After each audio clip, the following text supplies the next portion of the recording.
দর্শক, আসসালামু আলাইকুম। আশা করছি সবাই ভালো আছেন। আজকে আরও একটি সাকসেসফুল ক্লিনিক্যাল রিভিউ বলার জন্য আপনাদের সামনে আসি। আমার পাশে যে ভাই হাফিজুল ভাই, সিভিয়ার অলিগোস্টেনোটাইডোজোস্পার্মিয়া ছিল, অনেক খারাপ অবস্থা ছিল রিপোর্টে, খুব হতাশ ছিলেন। দীর্ঘ 8 বছর যাবৎ একটি সন্তানের জন্য চেষ্টা করে যাচ্ছে। আমার এখানে আসার পরে আইইউবি ট্রিটমেন্ট সাজেস্ট করি 5 মাসের জন্য। আমরা আসলে অনেক সময় অনেকে জেনে থাকেন যে আইইউবি ট্রিটমেন্ট আমরা সিভিয়ার কেসে আমরা করে থাকি, যাদেরকে রিপোর্টটা খুব খারাপ থাকে, যেমন অ্যাজোস্পার্মিয়া, সিভিয়ার অলিগোস্টেনোটাইডোজোস্পার্মিয়া, সিভিয়ার টেরাটোজোস্পার্মিয়া অথবা ক্রিপ্টোজোস্পার্মিয়া। এই ধরনের কেসের ক্ষেত্রে 4 থেকে 5 মাসের একটা সেশন আমরা করি 3 বারের জন্য। আপনাকে 3 বার করেছিলাম মাসে, 5 বার করেছি না প্রতি মাসে কয়বার করেছিলাম? 3 বার। প্রতি মাসে 3 বার করেছিলাম। এটা একটা মেডিসিনাল ট্রিটমেন্ট, কোনো সার্জারিক্যাল কোনো ট্রিটমেন্ট না, নন ইনভেসিভ ইন্ট্রাইউরেথ্রাল উত্তরবস্তি ম্যানেজমেন্ট, যেটার মাধ্যমে শুক্রাণু এবং শুক্রাণুর যদি কোনো ত্রুটি থাকে অথবা কারো যদি শুক্রাণু তৈরি হতে না চায়, সেক্ষেত্রে এই ধরনের কেসে আমরা এই ধরনের ট্রিটমেন্টের অপশনটা করি এবং ওনাকে তাই করানোর পরে 2 মাস পরে ওষুধ দিই, মৌখিক ওষুধ দেওয়ার পরে আমরা পরীক্ষা করি, কিছুটা উন্নতি আসে রিপোর্টে। পরবর্তীতে আরও 2 মাস, আরও 1-1.5 মাস যায়, তাই না? 1 তারিখের পরে আরও 1 মাস 12 দিন পরে আল্লাহ তাআলার অশেষ রহমতে ওনার ওয়াইফ কনসিভ করেন, প্রেগনেন্সি পজিটিভ আসে। আসলে আমরা অনেক সময় অনেকে খুব হতাশ হয়ে যায় এই ধরনের রিপোর্ট দেখে। এই ধরনের রিপোর্ট দেখে আমরা অনেক সময় মনে করি আমার দ্বারা কি বাবা হওয়া সম্ভব কিনা, বা আমার দ্বারা কি আমরা কি কখনো বাবা হতে পারবো কিনা।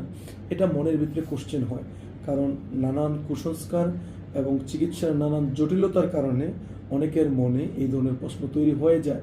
এটা স্বাভাবিক, কিন্তু আমি সবসময় একটা কথাই বলি, সচেতন থেকে স্বতঃস্ফূর্তভাবে নিজেকে কনফিডেন্স রেখে যখন চিকিৎসা করবেন, সঠিক চিকিৎসার মাধ্যমে মুক্তি সম্ভব। মন খারাপ করে কুসংস্কারকে বিশ্বাস করে আসলে কোনো লাভ হয় না। ঠিক তেমনি হাফিজুল ভাইও চেষ্টা করেছেন, দীর্ঘ সময় ধরে চেষ্টা করেছেন, করার পরে দীর্ঘ 8 বছর চেষ্টা করেছেন, করার পরে ফাইনালি কিন্তু ওনার মনে একটু শান্তি এসেছে। আমি বেশি কিছু বলবো না, হাফিজুল ভাইয়ের কাছে আজকে যাই, তার আজকের দিনে কেমন ভালো লাগে বা তার বাসায় যে এখন এই যে নিউজের পরে কেমন ভালো লাগছে এটা একটু শুনতে চাই। আলহামদুলিল্লাহ, প্রথমে আল্লাহ তাআলার অশেষ মেহেরবানি, শুকরিয়া, এবং আরও স্যারের কাছে অনেক কৃতজ্ঞ যে আমরা এখানে তো ফার্স্টে জানতাম না যে এখানে আইইউআইয়ের মাধ্যমে আইইউবি এটার মাধ্যমে একটা ভালো চিকিৎসা।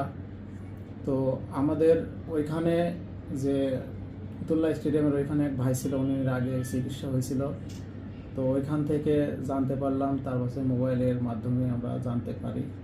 এক পর্যায়ে এখানে আসার পরে মাশাআল্লাহ দেখি যে না, অনেক ভালো উন্নত মানের চিকিৎসা। পরে 5 মাস, 1 মাসে 3 বার করে টোটালি 5 মাস আইইউবি করার পর তারপরে আমি 2 মাস 3 মাস মুখে খাওয়ার ওষুধ খাইছি। খাওয়ার পরে আল্লাহর রহমে আমার ওয়াইফ কনসিভ হয়েছে। তো যাই হোক, আমরা অনেক খুশি, পরিবার অনেক খুশি, ফ্যামিলি অনেক খুশি যে আল্লাহর অশেষ মেহেরবানিতে আমার স্ত্রী কনসিভ করছে। এবং এই রোজার মাসে রহমত আমাদের উপরে, সেই আল্লাহ তাআলার যে অশেষ মেহেরবান, সেটা মাধ্যমে আমাদের বাচ্চা কনসিভ হয়েছে। অনেক মানুষ আছে যারা খুব হতাশ হয়ে যায়, তাদের উদ্দেশ্যে আপনিও তো একটা, আজকের এই দিনটা আজকে ভালো লাগছে আপনার হয়তো, বা তাদের উদ্দেশ্যে আপনি কিছু বলবেন না যারা খুব হতাশ হয়ে যায়? হতাশ আমিও হয়েছি, আমার ওয়াইফ হতাশ হয়েছে। এখানে এক জায়গায় চাকরি করি, অনেক কষ্ট করে আসতে হয়। আসার পরে দেখা যাচ্ছে লাস্টে আমি হতাশ হওয়ার পরে 2 মাস 1 মাস লাস্টে মনে হয়েছিল যে আর আসবোই না কো, এইরকম ভাবে। তারপরে হতাশ হওয়ার পরেও অনেক কষ্ট করে, যে একটা আশা ছিল যে আল্লাহর রহমে মনে হয় একটা ভালো কিছু পাবো। হতাশ হওয়া যাবে না। হ্যাঁ, হতাশ হওয়া যাবে না দর্শক, কারণ হচ্ছে আপনি যদি হতাশ হয়ে যান, আপনি হেরে গেলে। আপনি হতাশ হয়ে গেলে আজকের দিনের মতো যে হাফিজুল ভাইয়ের আজকে পরিবার যে হাসছেন এবং আল্লাহ তাআলা যে তাদের মাফ করেছেন, উসিলা কোনো না কোনো উসিলা লাগবেই। সো আল্লাহ তাআলা আপনাদের প্রতি একটাই কথা, যে সঠিক ডক্টর এবং ডক্টরের কাছে চিকিৎসা নেবেন। বাংলাদেশে অসংখ্য গণিত ইনফার্টিলিটির বিষয়ে ডক্টর আছেন, তাদের চিকিৎসায় থেকে একটা ভালো রেজাল্ট আজকে ভাইয়ের মতো হাসবেন বলে আশা করছি, এবং সবাই দোয়া করবেন হাফিজুল ভাইয়ের এই অনাগত সন্তান যেন সুস্থ স্বাভাবিকভাবে আল্লাহ তাআলা দুনিয়াতে নিয়ে আসেন এবং সুন্দরভাবে যেন পরবর্তী জার্নিটা হয়, এই দোয়া আমরা ব্যক্ত করি এবং তার জন্য দোয়া করি। হাফিজুল ভাই, আপনাকে কনগ্রেচুলেশন, আপনার ওয়াইফকে কনগ্রেচুলেশন। দোয়া করবেন আমাদের জন্য এবং আমার বাকি রোগীদের জন্য দোয়া করবেন। জি ঠিক আছে। আসসালামু আলাইকুম।